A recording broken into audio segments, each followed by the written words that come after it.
Hello, everybody. Welcome back to another episode of the Unfiltered Tea. Let me know where you're coming in from, what you are sipping on or snacking on this evening, because I'm curious. And, do you like me have to have like a minimum of two or three different beverages with you at all times? Um, Tonight I am going for the coffee so that I have the energy. We're doing this a day early because tomorrow I have family things that are happening. So, let's see. Oh, and I just buffered in real time. Welcome to the week. Have you had a good week? I have had one of those weeks. It was the end of the month. If you work in a system like mine, the end of the month can be a little wild.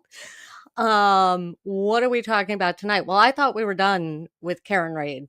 I thought we were done with the trial. The verdict came in. I thought we were done with that, at least for a while. And then the press tour happened. 2020 dropped a thing the night the verdict came down. Dateline dropped something the next night. Interviews. Jurors came out. And so there's a bigger conversation. So tonight I'm going to do the TLDR of the interviews and things like that. I watch them so that you do not have to if you don't want to. If you just want the highlights, that's what we are here for. Well, not always, but in this case, that's what we're doing tonight. And then maybe next week we can get back to some of the other stuff going on in the world. There's so much. So we are going to run through that. I also have some thoughts as to what's been going on with the jurors that are speaking out, not against the jurors, but there's a bigger conversation to be had around that. So that's what we're going to do tonight. Welcome. Before I forget, because I will, as I go to roll the intro, do all the things that make the algorithm happy, please. Likey, subscribey, all that. Because you know what? I'm gonna forget to say that. Because I always do. Because that's just I'm here because I enjoy being here and chatting with everybody. So I am gonna go ahead and roll the intro and then we'll get started. We will get started. Ooh, I've got the first one from the person downstairs, my amazing mod and also my dad, Cheap Chips, Ishmael Cooper Ale from Rising Tide Brewing. If you're in Maine, that's a good one.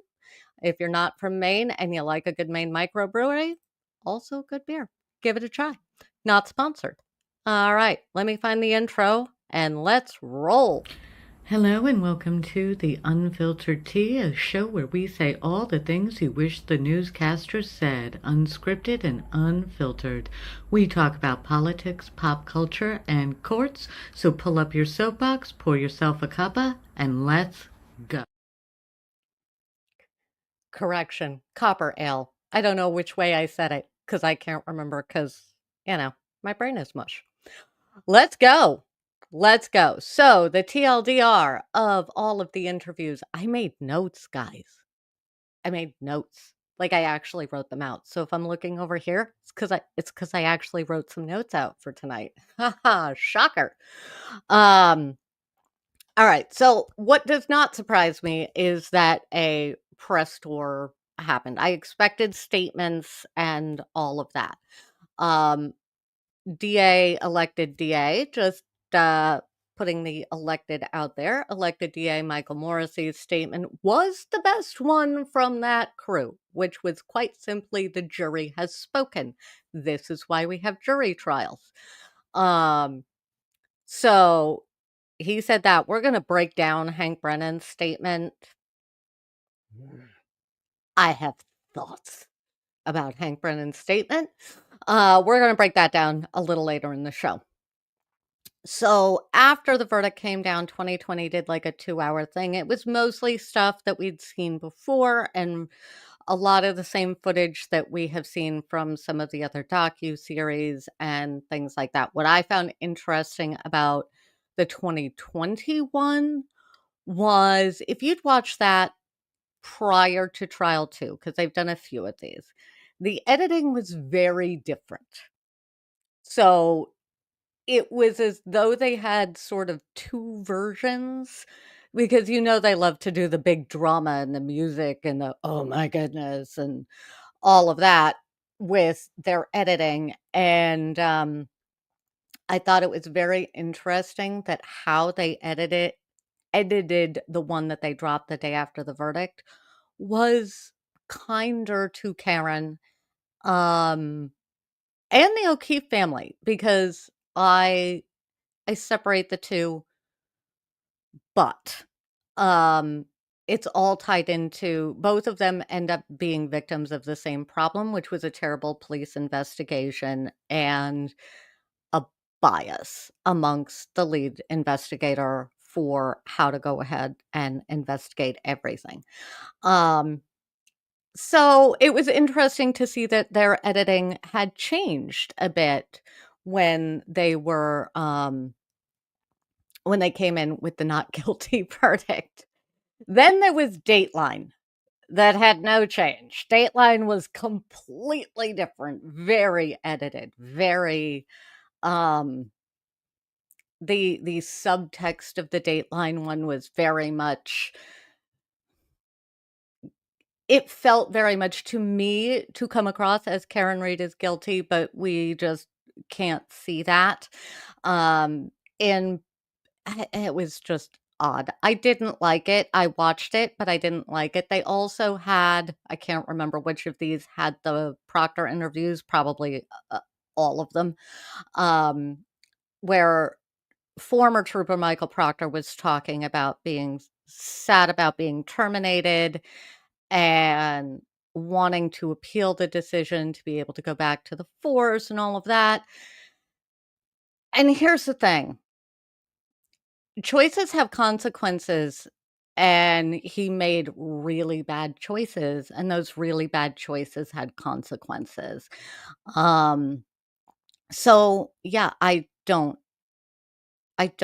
feel bad for him because that is a case of reaping what you've sown, and if he wants to do better, he should do better, but even when the questions were asked, there were questions asked like, "If you could go back and do the investigation over again, what would you do differently?" And his response is basically, "Well, I would have checked some other cars just to say I did it."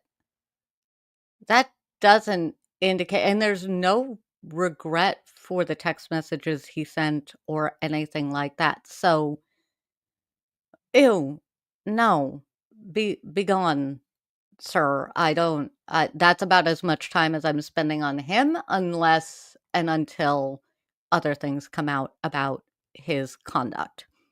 Um, Okay, I am trying to zoom. So, next up, the Alberts and McCabe's in this whole Dateline, ABC, Nightline swath of things. The Alberts and McCabe's also gave an interview, which I wanted to see a much longer interview. It was very short, it was very choppy. It didn't, to me, it didn't have a great vibe. The questions weren't fabulous. It was a lot of softball questions and a lot of answers that were just as problematic to me as they were when these folks were on the stand.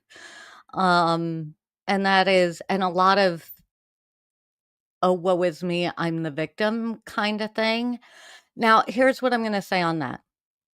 There's been a lot of accusations from both sides about harassment and all of that. The internet can be a spicy place. The internet has an attitude problem.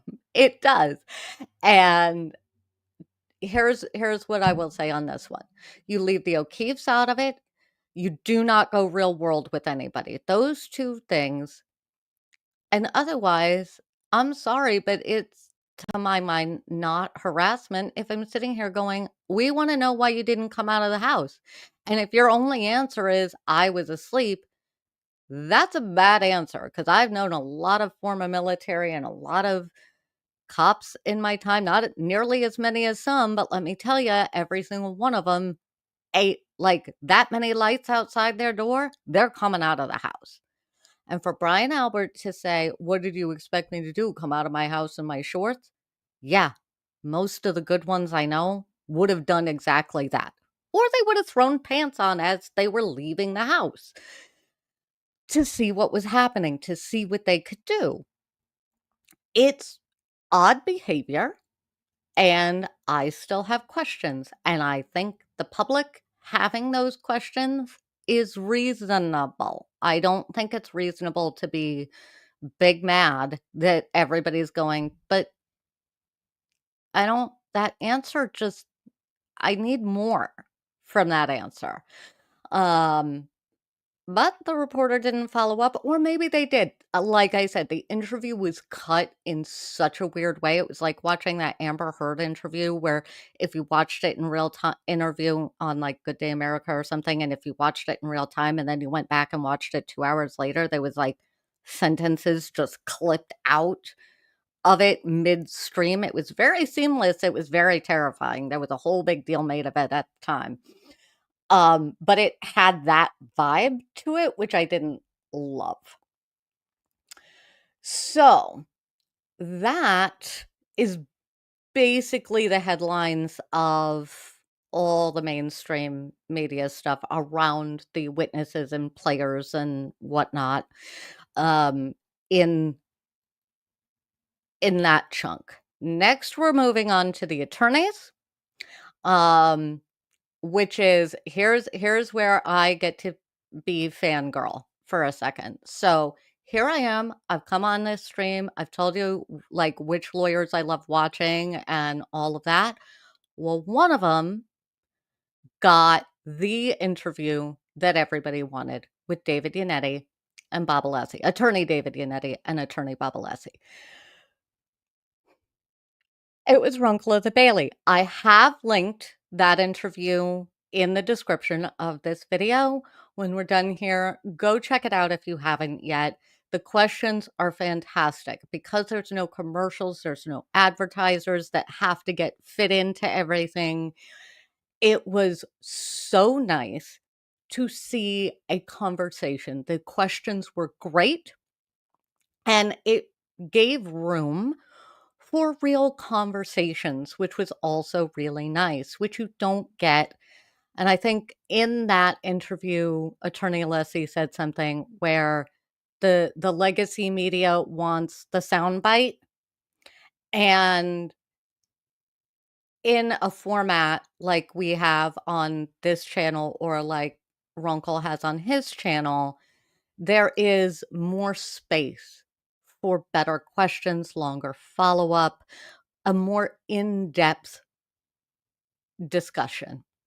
And I have to I mean, I will always fangirl when I see a team of people being a team. And so much of that interview and discussing the case and how everybody worked, it was, well, Attorney Alessi is great at this, and Attorney Yannetti is great at that, and Attorney Jackson is great at that, and Attorney Little is great at that. So they all like break off into the things that they're really good at and support each other because, you know, this one isn't as good for this one and this one is better. I love seeing that. And you know what? When you look at the two sides in this particular case, you see what teamwork can do. And it's not just money, guys. It's the personalities. It's how people work together. And so yeah, I loved that Runkle had the very first interview. To my understanding, it was the very first interview, and then it was followed up. Peter Tragos of Lawyer You Know got, I think, the second interview with those two. And I have also linked that in the description as well, because also here's the other thing that I love when attorneys are questioning attorneys after a trial. They don't ask some of the questions that the reporters are going to ask. And the reason for that is because they know what can be spoken about, what can't be spoken about. And they're very, very respectful when the answer is we can't give away strategy, because why would they? Because Karen Reed is not the only client that they're working for. And if it's a strategy that worked here, it might be a strategy that works over there. I'm going to pause and say this. When I say strategy, I mean every attorney has strategies, right? How do you come at it? What judge are you working for? What's the jury like? How do you put together the defense? It's all strategy. And it's not, I think I've seen in legacy media sort of a um lean into making that a negative when it's not. Um, it's sort of like one of my things that I've had a hard time with this trial with the headlines. Depp Heard was another one where we saw the same things. There have been others where the same thing has gone on, where the legacy media and putting out headlines and searching for the right. And what's a headline? A headline is clickbait. A headline is the New York Times version of a thumbnail. Um, and I know they get big mad when you say that, but honestly, that's what it is. You're trying to get somebody to read the whole article or click on the video. Um, but they tend to make it negative when it's done on YouTube or TikTok or whatever. And it's like, guys, you do the same thing. You do exactly the same thing. And the issue that I have with it is they lean into this guilty until proven innocent, and that's not how our system works. It's just not. And that leads me right into the juror interviews. I might sidetrack for a second, but I'll see if I can get through this a little bit. Because the a bunch of jurors have come forward. Did they come forward voluntarily? I don't know because their information is available to the media. So several of them, I'm going to say that several of them were willing to talk because I don't know if they volunteered to come forward or if they just said, yes, I'll do an interview. Um, and so we saw them speaking about this case. And the ones that I have seen, most of the ones I've seen, 3 out of the 4 were like, I walked in assuming innocent until proven guilty, and the Commonwealth could not prove guilt to us, so we voted not guilty, which is how it's supposed to be done. And there has been a lot of commentary flying all around about, is that right? Yes, the jurors had it right. The jurors had it right. That is how you want a jury to come in, because we lean towards, if not guilty, why and guilty person share? Well, because sometimes our system is stupid and humans are involved in our system, and sometimes humans get ahead of themselves in ways that they shouldn't. I mean, in this particular case, Proctor had made a decision mere hours into the case before evidence had even really been discovered or searched for, before many interviews had even had. We know this from his text messages. Choices were made almost immediately, and it ruined really the rest of the case because of it, in my opinion. And these jurors saw the same thing. They're allowed.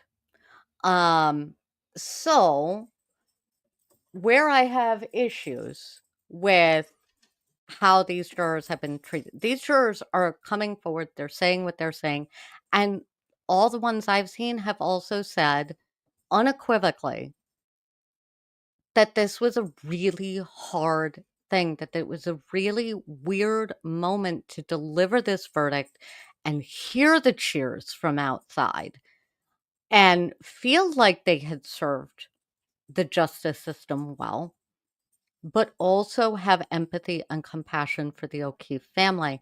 And I've seen a lot of them in their interviews and in their statements call for the FBI to continue investigating and call for the FBI to see if they can figure something out because and I don't know as we will get there. The jury foreman also made the comment that it could be really hard even if it would have to be new evidence, new something else coming up, and honestly, it's probably gonna need some form of confession in order to be able to take this to trial again, and you don't wanna put the family through that again.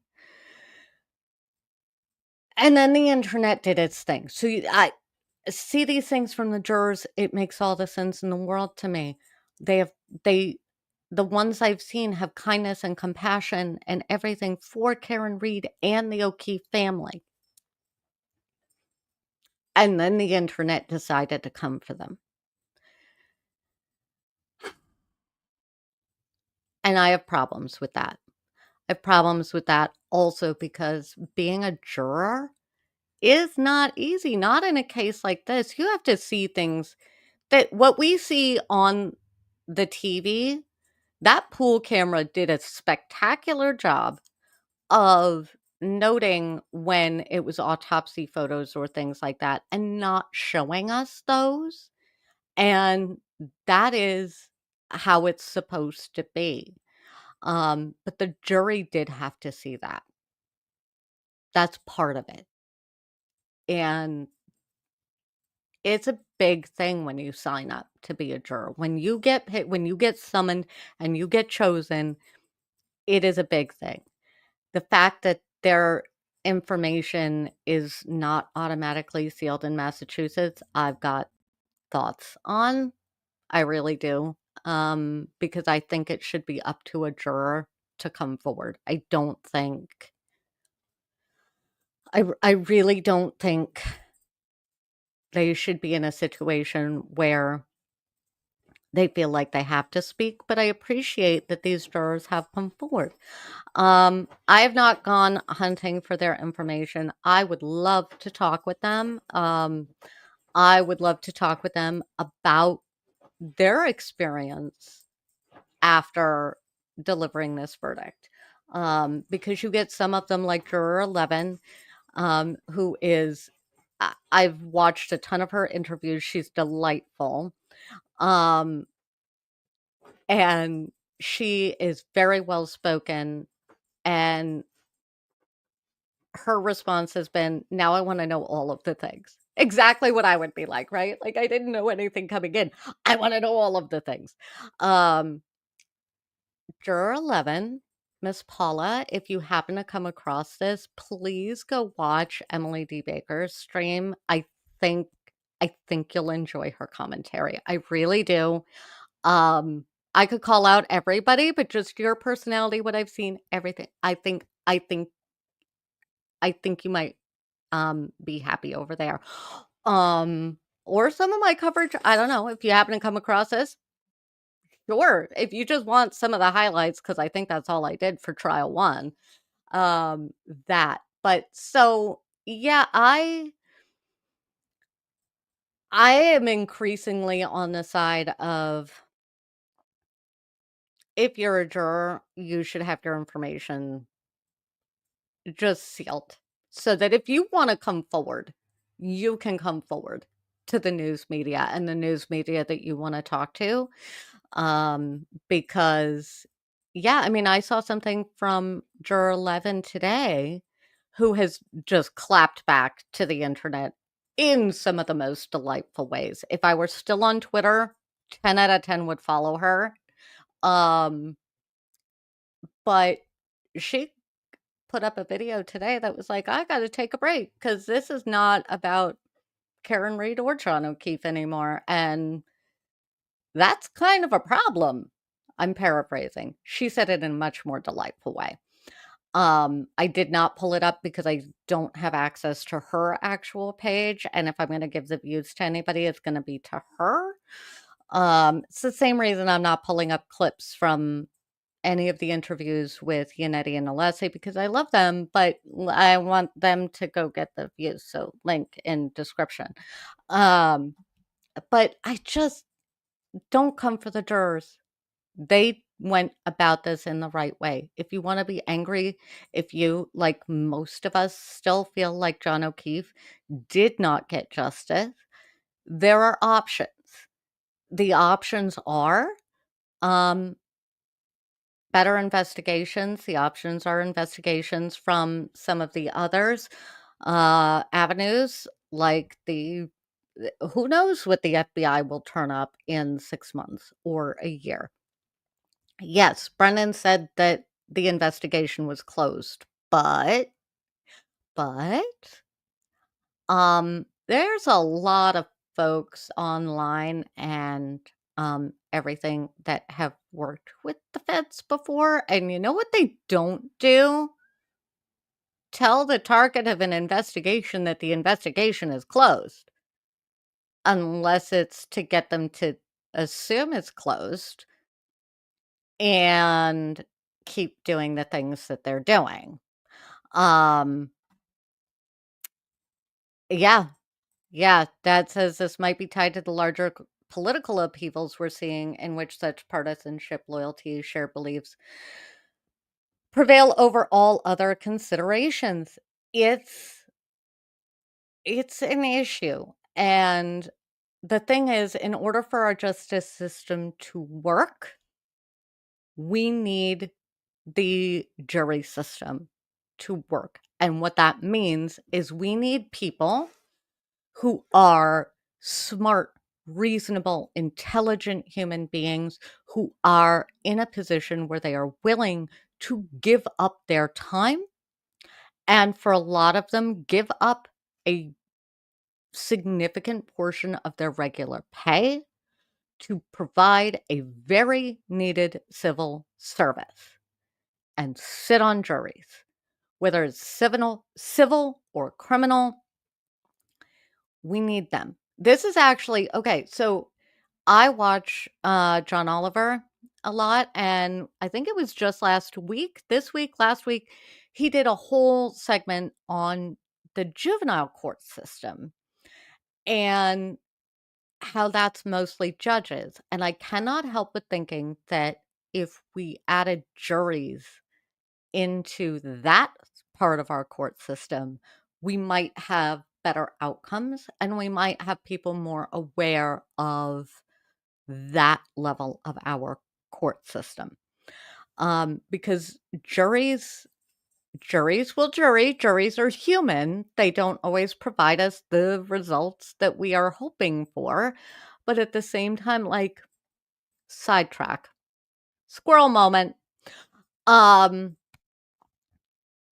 I should run the squirrel. I should run the squirrel if I'm having a squirrel moment.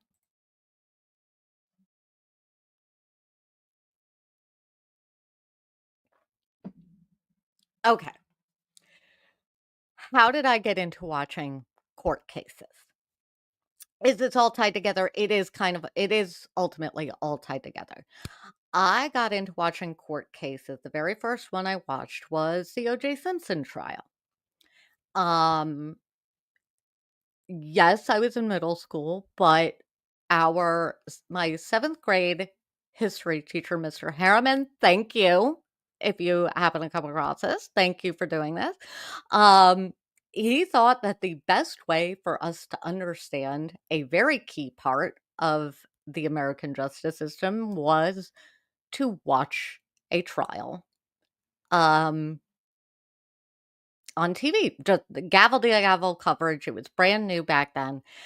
And I think the O.J. Simpson trial was like the second one that Court TV did gavel to gavel. Um, anyway, I'm sure parts of it were edited.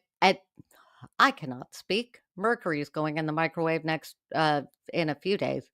Um, but I'm sure he took a look at it and made sure that it was something that we could watch, but it was also a really great lesson in learning how the court system works. And boy, were we divided. We were the jurors in that situation, right? And it's hard sometimes to reach a point like that's a perfect case of,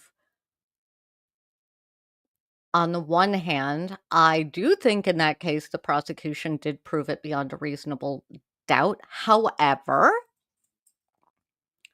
meaning that I do think from some of the juror interviews, it was a little bit jury nullification, but also the police work and that one was also terrible. They ruined the crime scene and then they bolstered their evidence, and they can't do that. And it was bad enough that I think it was Furman pled the fifth on the stand at one point, and once that happens, the case is toast. It's perfectly understandable. Did I like it? No. But I think we have to follow it all the way through, and reasonable doubt is a big thing. And yeah, if you think maybe something happened, maybe isn't beyond a reasonable doubt. Probably isn't beyond reasonable doubt. Um, Likely, guess what? It's still an acquittal. And this jury took that to heart.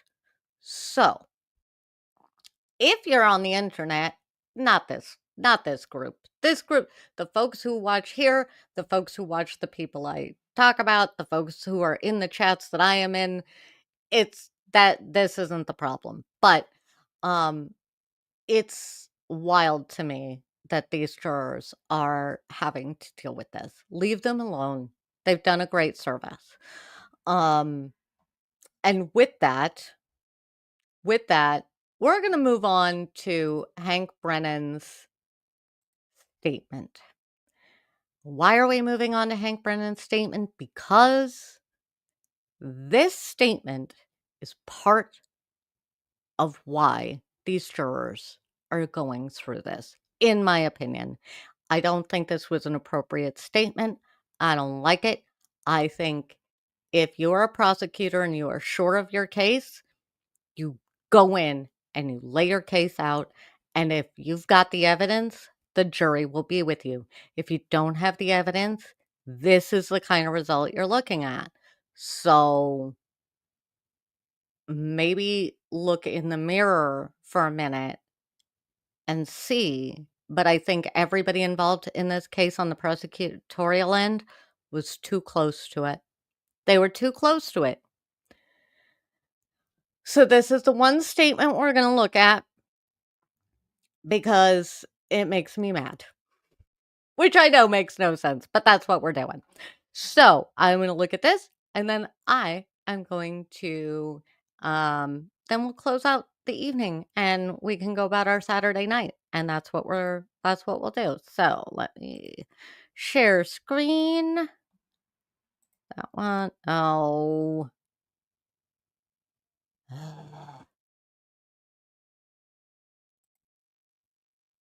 I was afraid of that.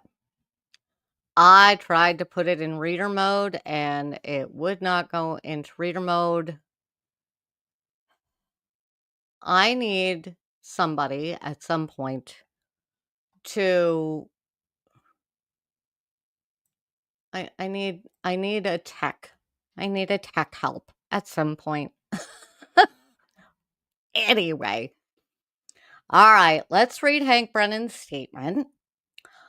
And then you know what we're probably going to need? I have the tiny violin because I think we're going to need the tiny violin tonight. I think that's probably going to be required. All right. Hank Brennan. This is a statement he released regarding the verdict. I am disappointed in the verdict and the fact that we could not achieve justice for John O'Keefe and his family. District Attorney Michael Morrissey appointed me, giving me full discretion to independently assess the case and follow the evidence no matter where it led.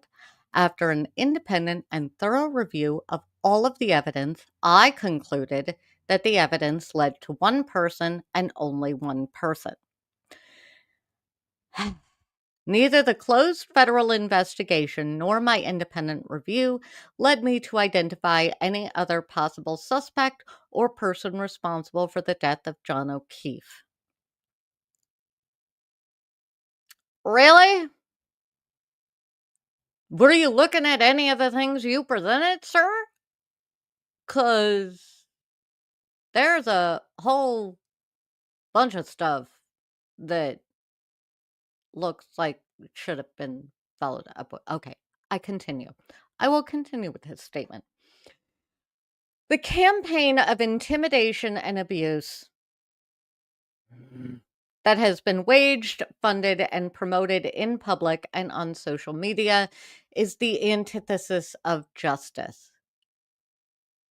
I mean, if this type of conduct becomes commonplace, it will threaten the integrity of our judicial system, affecting both victims and criminally accused. We cannot condone witness abuse, causing participants to worry for their own safety or that of their families. That I agree with. What he fails to mention is that there was issues on both sides with witnesses. So, yeah, both sides. I don't, I, both sides. Okay, last little bit. It is my hope that with the verdict, the witnesses and their families will be left alone. The harassment of these innocent victims and family members is deplorable and should never happen again in a case in this Commonwealth. My heartfelt condolences to the O'Keefe family and faith that over the coming years they will find peace and closure. That I can agree with. That I can agree with. My heart does go out to the O'Keefe family. But you know what? And no, not a but. Witnesses should be left alone. Both sides need to stop. If I think the common goal here is everybody wants to know what happened, they want the family to have closure. I'm not sure that's going to happen in this case, and I'm not sure that's going to happen in this case because it just got way out of hand. I understand why Karen Reed and her attorneys went to the media. I understand why they wanted the nation watching this trial. This is also why I think we need more trials to be streamed, because when people can see the evidence presented, when people can see what is happening in court, it makes it easier to accept verdicts that maybe we don't agree with or what have you. And then the behavior afterwards can happen. You know, in this particular case, I do happen to think that Karen Reed is factually innocent, and that's because every medical witness that came forward said there wasn't a car that hit this human. Well, at that point, the Commonwealth theory of the case is done toast kaput finito. So, what really happened? We are all left with questions, and that's the Commonwealth's fault. They made choices. They didn't have to bring this right away. They didn't. They could have taken time. They could have tried to get more information. They did not have to do this as quickly as they did. Yeah, mom says watching a trial is very helpful to understanding the whole system. And when you have more people watching trials and watching coverage of trials and watching gavel to gavel coverage, guess what we get? Better jurors. More. I want more. Feds, open it up. I know you like to do everything behind closed doors, but it's like a perfect example of that is you can listen to not all, but you can listen to a lot of arguments, oral arguments that are held by the Supreme Court. It's not the same as seeing it. I still think the Supreme Court should put pool cameras in. Let us see this. Let us see you in your robes and asking your questions. I want to see it. But here's the thing about being able to pull up Supreme Court cases. There are plenty of cases. TikTok case is a perfect example. I went into that thinking one thing. And then I listened to the arguments and I went, oh, TikTok's going to lose that one. And it's when you can hear it, when you can see it. Another one, I don't know if any of you guys were following the Fani Willis debacle down there. And this is where I'm like, politics means nothing here because she might vote for the same people that I vote for, but good Lord, I do not understand how she's been elected again because her conduct in that courtroom is astounding to me. I've seen it in 2 different cases and wow, wow, wow, wow. But you know what? Having the cameras in the courtroom has helped prevent misconduct and or help catch it when it happens because then you get the public and the community catching on and seeing these things and then you show up to the community events and we all vote well, depending on what jurisdiction you're in and how judgeships get awarded and district attorneys and stuff like that, a lot of those are political positions. How many of us have walked into the voting booth and gone, I know nothing about this person. I don't know who to vote for. Well, if you can see them, and a lot of courts, oh, fun fact, a lot of courts do have Zoom court because courts are public. And in the COVID era, a lot of them started running court on Zoom. So you don't even need to watch on YouTube necessarily. And a lot of them do have YouTube channels. But we've got a couple of big cases that I'm interested in that I'm following up on, and the media issue has been a huge deal in both of those cases, and the judges are getting very cagey. You have to be good citizens when watching these trials. If you can get on Zoom court and just watch, great, do that.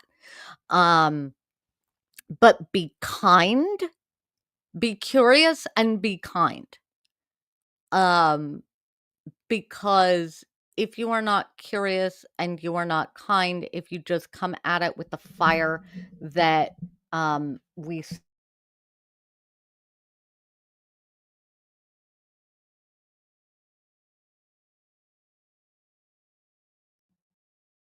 can you hear me? Uh-oh. I moved something and then my mic disappeared.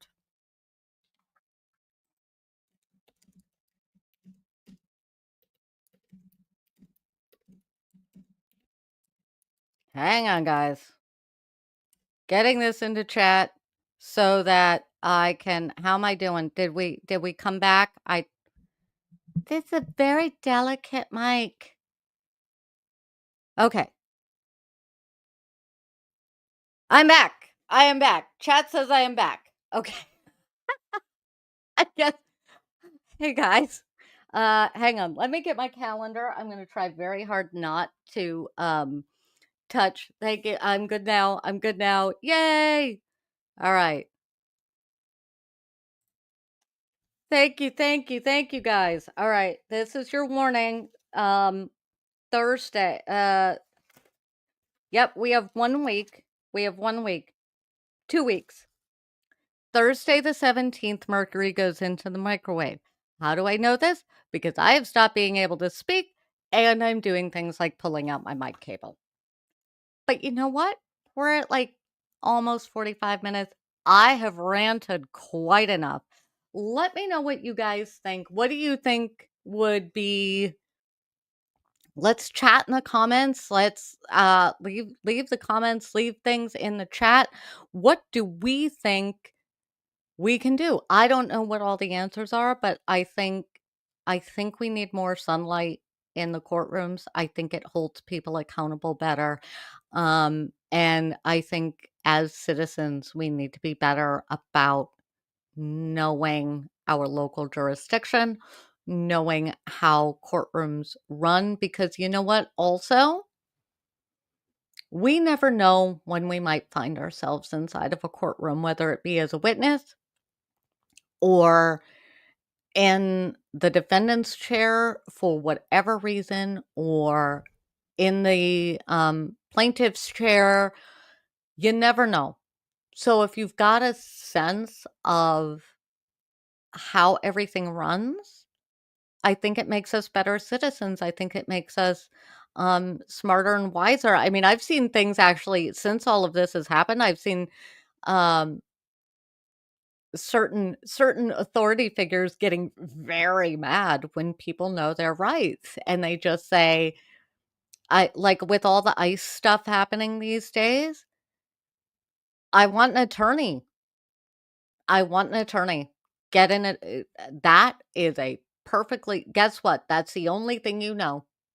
If especially if you are innocent, is everybody going to look sideways at you? Yes. But especially if you are absolutely innocent, I need an attorney. Just that is your regular PSA. Um, oh, good question. Has there been any research about the effects of court TV? I don't know. The next time I see them in chat, I will ask them, is court TV often in chat? Yeah. Yeah, they are in a lot of the places that I watch and follow and listen to. So I will try to ask them the next time I see them in chat. Um, it's a really good question. Um, because I think it I know for me it has made a world of difference. I mean, before I started covering trials, before I started watching trials as much as I do, I was like, I mean, if you hire an attorney in day one, you must have done something. And the reality is, now I'm like, you can ask my family, basically everybody in chat right now. I am pro, like, when in doubt, call an attorney. I swear. I keep meaning to like ask our marketing person at work if we can just get t-shirts that says, help, I need an attorney, and then have our information on the back, because the number of times that I maintain that at a certain point in life you either need an attorney or a doctor. Um that's like, so yeah.